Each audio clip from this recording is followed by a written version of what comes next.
Jiang Su tersadar saat dirinya sedang menyiksa seorang pria bernama Lu Zi. Jiang Su menderita gangguan bipolar. Ketika fase panik, emosinya sulit dikendalikan dan ia memiliki dorongan patologis untuk menyiksa orang. Ia mengincar Lu Zi, adik kelas yang lebih muda darinya, karena tahu bahwa Lu Zi kekurangan uang. Jiang Su pun berinisiatif untuk bekerja sama dengannya. Lu Zi menyetujui kerjasama itu dengan imbalan uang. Saat dibutuhkan, Jiang Su akan memanggil Lu Zi lalu menyiksanya hingga gejalanya mereda. Kerjasama itu berlangsung selama 3 tahun. Setelah itu, Lu Zi kembali diakui oleh keluarga Lu, sementara Jiang Su berturut-turut kehilangan orang yang disayang dan jatuh bangkrut. Suatu hari, Jiang Su diculik dan dijual ke Myanmar Utara untuk dilelang. Lu Zi lah yang membelinya, namun ia memperlakukan Jiang Su seperti dulu. Jiang Su memperlakukan dirinya hingga pingsan sebagai balas dendam. Dalam ingatannya, Jiang Su merasa seperti terlahir kembali ke masa lalu, sehingga ia memutuskan untuk tidak melakukan hal itu lagi pada Lu Zi. Namun Lu Zi tidak terima, mengira Jiang Su telah memiliki pengganti. Jiang Su merasa kasihan karena tahu Lu Zi masih membutuhkan banyak uang untuk melunasi hutang orang tua angkatnya. Ia pun memberi banyak uang dengan alasan biaya pengobatan. Lu Zi pergi, sementara Jiang Su masih gelisah, memikirkan cara agar Lu Zi memaafkannya dan tidak dendam di masa depan. Keesokan harinya, Jiang Su melihat Lu Zi sedang disiksa. Ia menolongnya dan membayar hutangnya, lalu membawa Lu Zi ke rumah sakit. Saat terbangun, Lu Zi melihat Jiang Su tertidur di sampingnya, dan teringat masa kecilnya yang penuh penderitaan. Ia dikucilkan karena ayahnya membunuh ibunya. Tidak ada yang menginginkannya. Lalu diadopsi hanya untuk disiksa karena dianggap pembawa sial. Hingga suatu hari, ia bertemu seorang gadis yang memberinya nasihat dan makanan. Yang ternyata adalah Jiang Su. Lu Zi ingin meninggalkan rumah sakit, namun ditahan oleh Jiang Su. Ia tetap pergi dan berjanji akan mengganti biaya rumah sakit. Saat Jiang Su berusaha menahannya untuk diobati, penyakitnya kambuh dan mereka pun berciuman. Esoknya, Jiang Su berkonsultasi dengan dokter. Ayahnya melihat obat yang diminum putrinya dan khawatir, namun Jiang Su meyakinkannya bahwa ia baik-baik saja. Meski begitu, Jiang Su cemas akan kejadian di masa depan yang menyebabkan ayahnya kecelakaan, sehingga ia bertekad mengubah segalanya. Saat Lu Zi bekerja, ia menerima pesan dari Jiang Su dan pergi menemuinya. Penyakit Jiang Su kambuh. Walau berusaha mengendalikan emosi dengan meminum obat dan alkohol, ia tetap tidak bisa menahan diri. Akhirnya Jiang Su menyiksa Lu Zi lalu menciumnya, kemudian tertidur. Saat bangun, ia mengira telah melukai Lu Zi karena tidak mengingat kejadian itu. Ia memeriksa tubuh Lu Zi, mengobati lukanya, dan memintanya menjadi teman. Namun Lu Zi menolak, merasa tidak dibutuhkan lagi, lalu pergi, meninggalkan Jiang Su yang mengira Lu Zi sangat membencinya. Jiang Su menceritakan hal itu pada sahabatnya, yang berpendapat bahwa Lu Zi menginginkan hubungan lebih dari teman. Jiang Su tidak percaya. Sementara itu, sahabat Lu Zi memperingatkannya agar tidak menyukai Jiang Su karena ia orang kaya yang suka mempermainkan perasaan. Namun Lu Zi mengabaikannya. Saat pesta, Jiang Su hadir untuk menyelidiki kasus keluarganya di kehidupan sebelumnya. Tiba-tiba seorang wanita memprovokasinya, mengatakan bahwa Lu Zi pernah tidur dengannya, dan meminta Jiang Su menukar Lu Zi dengan sesuatu yang berharga. Jiang Su menolak, menegaskan bahwa Lu Zi bukan barang untuk diperdagangkan. Wanita itu ingin berteman dan menunjukkan bagaimana ia bermain dengan Lu Zi. Tapi, Jiang Su menamparnya. Wanita itu lalu menghina penyakit Jiang Su, hingga ayahnya datang membela putrinya. Melihat kejadian itu, Lu Zi meminta Yun Zhentian membantu Jiang Su. Namun tiba-tiba Jiang Su ditodong pisau oleh orang misterius yang memintanya menjauhi Lu Zi. Ternyata mereka adalah orang-orang yang melintasi dunia buku dengan misi memisahkan Jiang Su dan Lu Zi. Namun selalu gagal. Lu Zi ingin mempertahankan hubungan mereka seperti dulu karena membutuhkan uang untuk bisnisnya. Awalnya Jiang Su menolak, tapi Lu Zi memaksa. Jiang Su setuju dengan syarat akan menyiksa seluruh tubuh Lu Zi. Tak terduga, Lu Zi setuju, membuat Jiang Su teringat ucapan sahabatnya bahwa Lu Zi menyukainya. Suatu hari, Jiang Su menerima panggilan tak terjawab dari Lu Zi, dan mendapati Lu Zi sedang bermasalah di tempat kerja. Ia membawanya untuk diobati, namun ternyata Lu Zi diberi obat perangsang. Jiang Su memberi obat penawar dengan cara menciumnya. Lu Zi bertanya kapan ia bisa kembali bekerja dengannya, dan mereka sepakat bertemu akhir pekan. Jiang Su lalu membawanya ke tempat berbeda, bukan untuk menyiksanya, melainkan menjadikannya model lukis. Lu Zi sedikit kecewa namun setuju. Malam itu, lampu padam dan penyakit Jiang Su kambuh. Lu Zi menenangkannya, tetapi Jiang Su justru menggigitnya. Wanita misterius itu kesal karena Jiang Su dan Lu Zi tetap bersama. Ternyata Jiang Su adalah tokoh utama wanita, sedangkan Lu Zi adalah penjahat besar. Jika mereka tetap bersama, wanita itu akan mati dan tak bisa kembali ke dunia nyata. Kakek Jiang Su memarahi cucunya karena perbuatannya terhadap Lu Zi tersebar. Jiang Su terkejut karena tidak memasang CCTV. Ia menjelaskan bahwa Lu Zi hanya menjadi model lukisnya, namun kakeknya meminta ia memberi uang pada Lu Zi dan memutus hubungan. Jiang Su menolak. Ayahnya membela Jiang Su, tetapi ia tetap dikurung di kamar.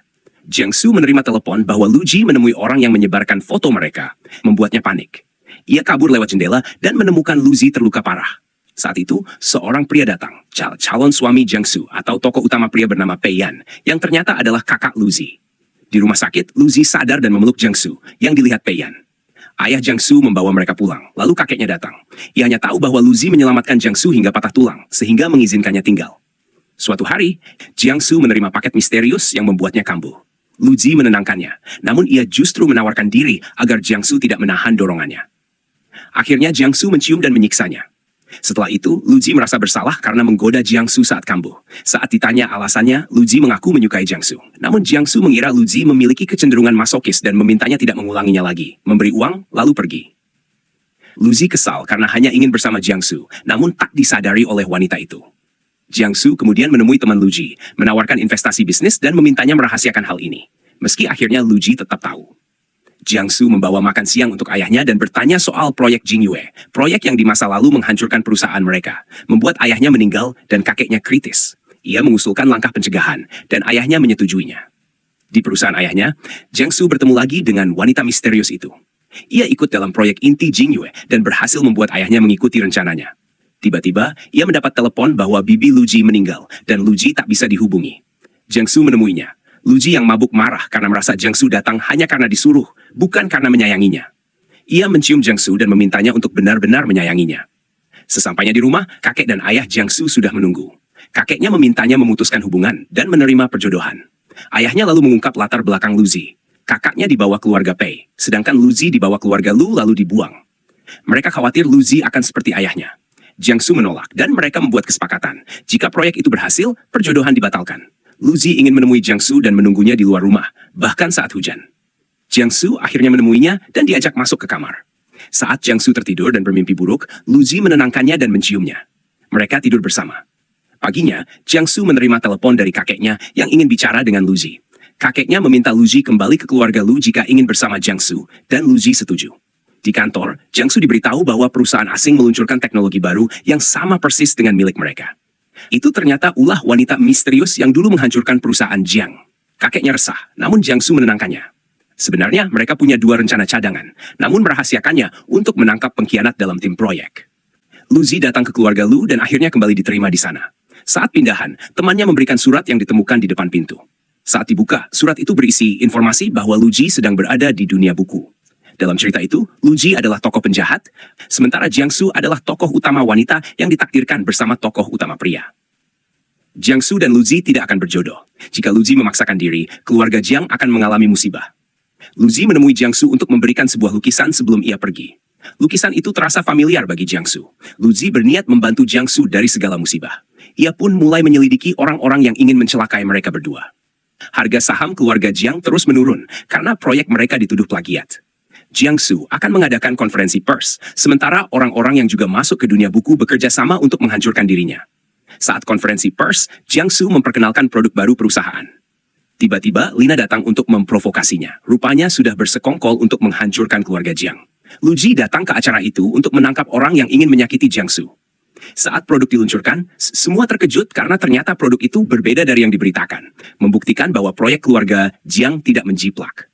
Semua orang pergi mengejar Lina. Keramaian itu membuat Luzi kesulitan mencari orang yang ia incar. Jiangsu kaget melihat Luzi, lalu mendengar penjelasan bahwa mereka berada di dunia novel. Luzi mengaku sebagai tokoh utama pria yang akan berakhir bahagia dengan Jiangsu. Namun, Jiangsu tidak percaya karena ia merasa telah mengubah alur cerita. Jiangsu pun pergi, membuat Luzi kecewa dan marah, lalu menciumnya. Orang-orang misterius yang gagal menjatuhkan Jiangsu kesal. Mereka masih punya cara untuk memisahkan Jiangsu dan Luzi.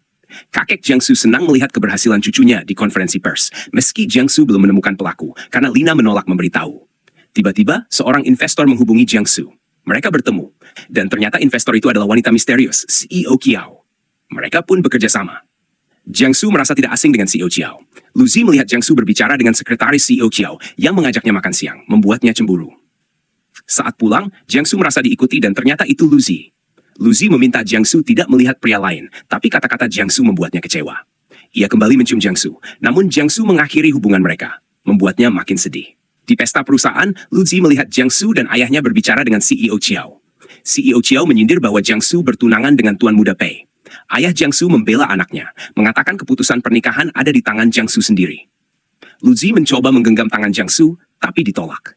Jiangsu melihat Luzi berbicara dengan Bibi Pei yang memintanya menjauh dari Jiangsu karena perjodohan dengan Pei Yan. Luzi menolak, hingga Bibi Pei menghina dan mengutuknya. Jiangsu mendengar percakapan itu dan baru tahu bahwa Pei Yan dan Luzi bersaudara. Jiangsu bertemu pelukis yang ia sukai. Pelukis itu menceritakan bahwa 10 tahun lalu ia melihat Jiangsu bersama Luzi, lalu melukisnya. Lukisan itu dibeli Luzi untuk diberikan pada penyelamatnya karena Jiangsu memberinya alasan untuk hidup. Jiangsu terkejut mengetahui Luzi benar-benar menyukainya. Saat pulang, Jiangsu diikuti Luzi. Ia mempersilakan Luzi masuk dan bertanya apakah Luzi tetap menyukainya, walaupun ia pernah berbuat jahat. Jiangsu mengajak memulai hubungan baru secara normal. Luzi senang dan mengaku tidak peduli jika Jiangsu mempermainkannya, asalkan tidak meninggalkannya. Ia juga menawarkan bantuan untuk perusahaan Jiang. Saat Luzi hendak mencium Jiangsu, ayah Jiangsu datang, sehingga Luzi bersembunyi di kamar Jiangsu. Saat ayahnya masuk, sebuah barang terjatuh dan Luzi ketahuan. CEO Qiao kesal karena mereka masih bertemu. Ia berencana membunuh Jiangsu, tapi usahanya selalu gagal. Suatu malam, Jiangsu pergi ke bar bersama teman. Ia melihat orang yang pernah menculiknya di kehidupan sebelumnya. Ia lari, dikejar dan bersembunyi, mengingat kembali kejadian masa lalu. Luzi panik mencari Jiangsu. Saat kembali Jiangsu sakit, Luzi menenangkannya melihat kakinya terluka, lalu menawarkan diri sebagai penawar penyakitnya. Mereka berciuman, dan Jiangsu menggigitnya. Luzi pun mengakui dirinya mulai memiliki kecenderungan masokis. Pagi harinya, Jiangsu menerima Luzi kembali. Saat membicarakan kejadian semalam, mereka kembali membahas dunia novel. Jiangsu menceritakan kehidupannya di masa lalu, dan Luzi berjanji menghancurkan orang yang menyakitinya. Sekretaris Luzi mengungkap bahwa identitas orang itu selalu berubah, tapi ia akan tetap menangkapnya. Bibi Pei datang meminta Jiangsu meninggalkan Luzi, namun Jiangsu membelanya. Luzi yang mendengar itu memeluk dan menciumnya, mengatakan bahwa dirinya milik Jiangsu. Ia juga mengungkap bahwa orang di bar adalah pengirim surat sambil menunjukkan bukti foto. Jiangsu heran. Jika Luzi adalah tokoh utama pria, mengapa mereka ingin memisahkannya darinya? CEO Qiao kemudian mendekati Pei Yan, menawarkan bantuan merebut Jiangsu. Pei Yan menemui Jiangsu, tapi momen itu dipotret seseorang.